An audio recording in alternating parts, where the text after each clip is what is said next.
Do you like scary movies? Hi, I'm Jack, and welcome back because today I'm going to give you guys a ranking video for all 5 movies in one of my favorite horror movie franchises of all time, Scream. I am so excited to give you guys this video. It's been inevitable. I've been trying to do this for a while, but I just haven't gotten around to it. But I decided to finally do this video now, as I have recently rewatched the first 2 movies just a couple of weeks ago. So I'm going to give you guys my ranking of all 5 Scream movies from least favorite to favorite. Let me know down below in the comment section, what is your ranking of these Scream movies? Be civil and respectful, because I'd love to see your placements of these movies, because for the most part, they're all really good, but I'd love to see how you would stack them against one another in the comments below. So please let me know in the comments, and don't forget to hit that subscribe button. Stay tuned for some upcoming videos that I have planned. And with that said, let's get started. Spoilers for the Scream franchise ahead. In last place is Scream 3. This is not a bad movie by any means. There's still some elements to it that make it watchable, and it's still a decent enough slasher film, but compared to the other 4 movies in the franchise, there is a very big gap between this movie and what's next in this list. And so with this movie, I wanted more of Neve Campbell as Sidney Prescott, because she's not really in the first half of this movie as much until midway through the story. And I don't think the Ghostface voice was that good in this movie. It just doesn't really come off as that scary or terrifying the way it does in the other 4 movies. And the supporting characters aren't really that memorable. It has the weakest overall cast of characters in a Scream movie. And the kills aren't really as creative as they are in the previous 2 movies or just in the franchise as a whole. Although there are some interesting ideas here, especially with the movie trying to talk about Hollywood and the exploitation of people in Hollywood, and it's ironic considering it's produced by Harvey Weinstein.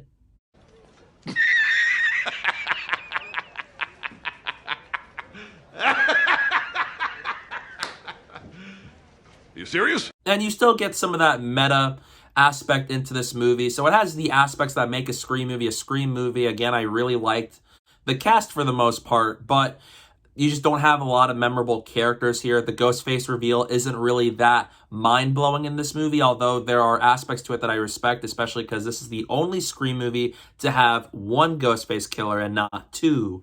And so it's a movie where it's fun, it's watchable, it has its moments, but it's a very underwhelming addition to the Scream franchise. I wanted a little bit more of the horror aspect in this movie, because it did focus a little much on comedy, but it's a decently solid movie. It's nothing too amazing. It's not really as good as the other movies, but it still has its moments. But by far, the biggest victim of Scream 3 is Courtney Cox's hair.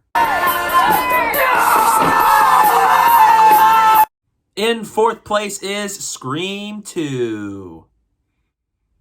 Like I mentioned earlier, there's a big gap between Scream 3 and Scream 2. I think this is a great follow-up to the original, where it brings back all those things that made Scream 1 so great.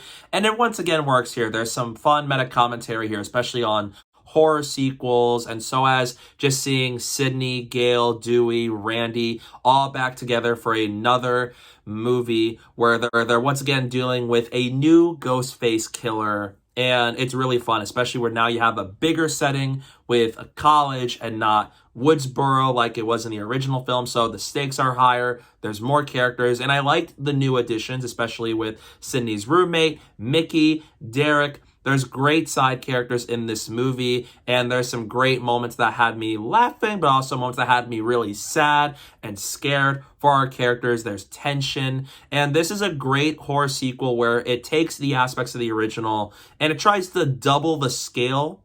And so it leaves for another extremely watchable sequel with a lot of great moments and a lot of great production and locations and put into story, where it brings this whole sequel to life. And it's a very watchable film with some really great kills in this movie. However, I'm still so bummed they killed off Randy, because I loved Randy so much in these movies, and it saddens me that they had to get rid of him in this movie because I loved Randy so much.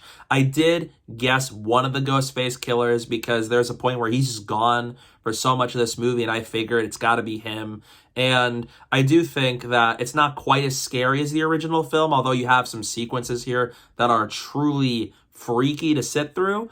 And so is the fact that there are certain logic issues with this movie with sequels where you have a scene where Mickey tells Randy about like sequels better than the original, and he lists Empire Strikes Back, and Randy's like, that's not a sequel, it's part of a trilogy. And I'm like, but it's still a sequel, no matter trilogy or not. So there's just some things there that don't make it quite as good as the original, but it's still a very fun sequel. It has a lot of fun, a lot of violent moments, and it utilizes a lot of these Scream characters so well for the sequel. So it's a really fun addition to the franchise.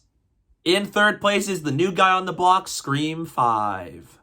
Radio Silence becomes the new directors of the franchise after the passing of Wes Craven, who directed the first 4 movies.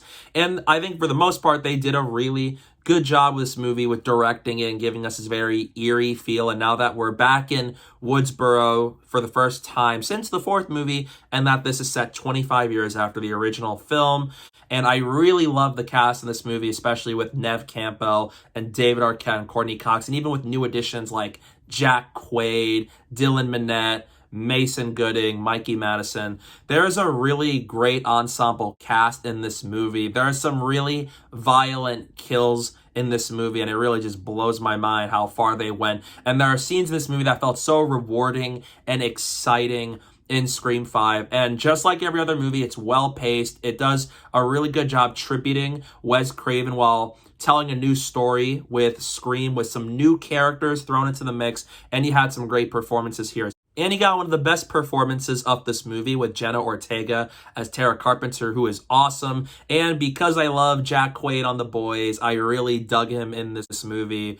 There's just really great cast performances here for the most part, and I really liked most of the new characters, and so as just the pacing, the tension, and how it explores requels and does meta commentary on those things, and how it has elements of toxic fandom thrown into the mix. I thought that is very funny, and I really liked how the movie depicts it here.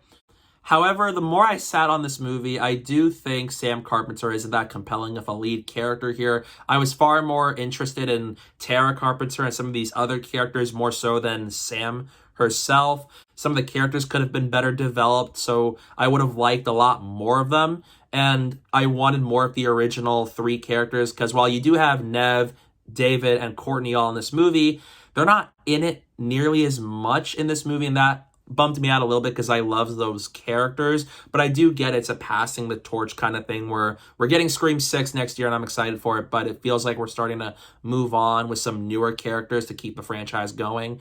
And I do think the Ghostface killers were very predictable in this movie, because you cast Jack Quaid, who I love from The Boys, and I imagine they're going to cast him as a killer in this movie, aren't they? And they did, even though I loved him as Richie. And you get Mikey Madison as Amber, who was a Manson family member in Once Upon a Time in Hollywood, who also was one of the killers in that movie. And I imagine this, because you cast these 2 actors as these characters, you're letting me think they're going to be the Ghostface killers, and they ended up being that. There aren't really a ton of red herrings that it could be anybody else in this movie. So it's one of the Scream movies where I predicted the killer reveals before it even happened, and that kind of stinks. So I hope in Scream 6 it's not like that. I really enjoyed Scream 5 as a whole. It's definitely not as good as what's on the top 2 on this list.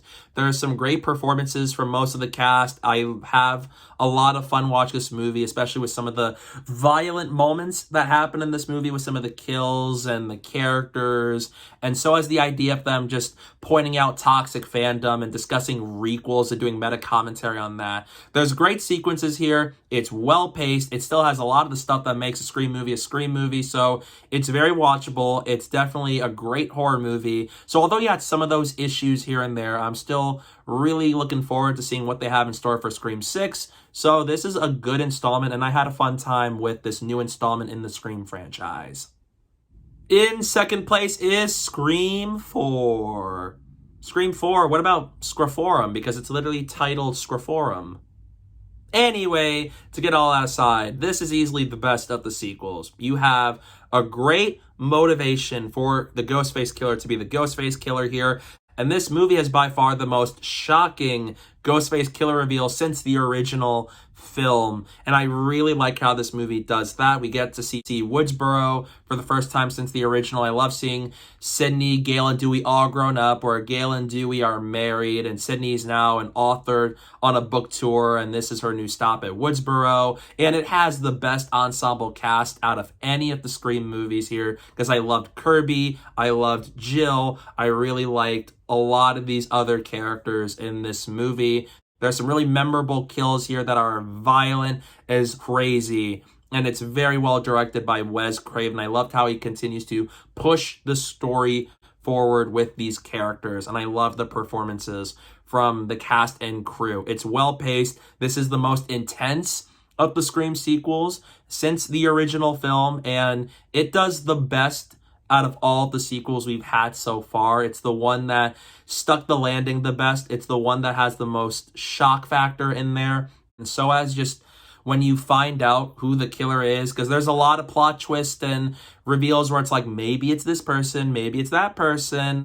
And when we get the killer reveal, it blew my mind because it was so well done and well executed. And I loved how they were able to knock it out of the park here, where I was shocked to find out Jill was the killer this whole time. And I loved her motivation for why, where ever since Sydney got all this attention because of what happened to her mother, it's just the fact that now she wants to be internet famous. And so for a movie that came out in 2011, that came out at a very weird time for a horror movie to be released in. And I thought that this is easily the best of the sequels. It's the most wild.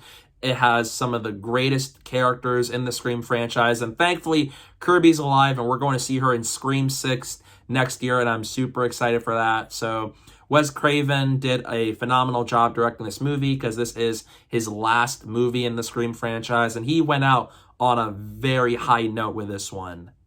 But easily coming in at first place is the one that started it all, Scream.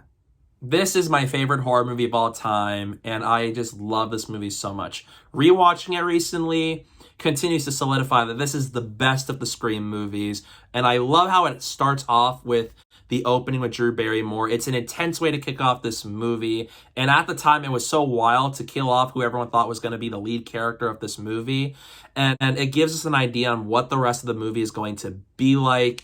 And so as you have terrific actors as these characters who are so fun to watch, with Neve Campbell and Courtney Cox and David Arquette and Skeet Ulrich and Matthew Lillard and all of them. It's just such a fun movie. It has moments of levity while still having a lot of those scares, the horror moments, and it's easily the most small scale and simple of the Scream movies. And I just love how this movie was able to do its thing. You got some great kills. You got some really violent scenes that just really get under my skin. And there's just so much to love about this movie, from the way it's directed to how it talks about horror movies and has its meta aspect and meta commentary on the horror genre and just pointing out certain things and tributing some things. It's just really well crafted, and it's very well directed, and I really like how they told the story where it's well paced. You knew all you need to about these characters. Every one of the characters is fun to watch, engaging, and there's tension where you really are afraid of these characters for potentially losing their lives, especially focusing on Sidney Prescott. And so as her being one of the most iconic lead characters in a horror movie franchise ever, and so as still having the best Scream killer reveals with Skeet Ulrich and Matthew Lillard as Billy Loomis and Stu Macher. It's the one that started it all. It's the one I have the most fun revisiting. It's easily the best of the Scream movies here, and I really love what Wes Craven and the crew were able to do with it, and it kicks off the Scream franchise on a really high note that still has yet to be topped. And I love what this movie was able to do for the horror genre. It's iconic, it's legendary, it has a lot of great moments that makes it an amazing horror movie while still having some moments of fun to it with some great characters, and especially creating an iconic horror character with Ghostface, and so as having some great horror lead characters like Sidney Prescott, Gale Weathers, and Dewey. And I just really love what this movie was able to do. It is easily one of my favorite movies of all time and my favorite horror movie to exist right now. So therefore, Scream comes in at number 1. That's my ranking of all 5 movies in the Scream franchise. What's your ranking of the franchise? Let me know down below in the comment section. I'd love to see your ranking on it. I'm really looking forward to Scream 6 next spring. We're getting Courtney Cox back as Gale Weathers with some of the surviving members of the previous movie, and Kirby's coming back for the first time since Scream 4. I'm really looking forward to seeing what Radio Silence has in store for it. So although Neve Campbell won't be back as Sidney Prescott for it, I'm still having some optimism to see what they have in store with it, especially with the main setting being New York City. That should be really fun. I can't wait to see that next year. And stay tuned for some upcoming videos I have planned. I have a review for Black Panther Wakanda Forever coming up this week, especially as I go see the movie in a few days, and I'm really excited to see it, so please go stay tuned for that. And don't forget to follow me on social media. My username is down below at the bottom of the screen and in the description below, so please go do that while you're at it. And thank you guys so much for watching, and don't forget to hit that like button and the subscribe button, and stay tuned for more.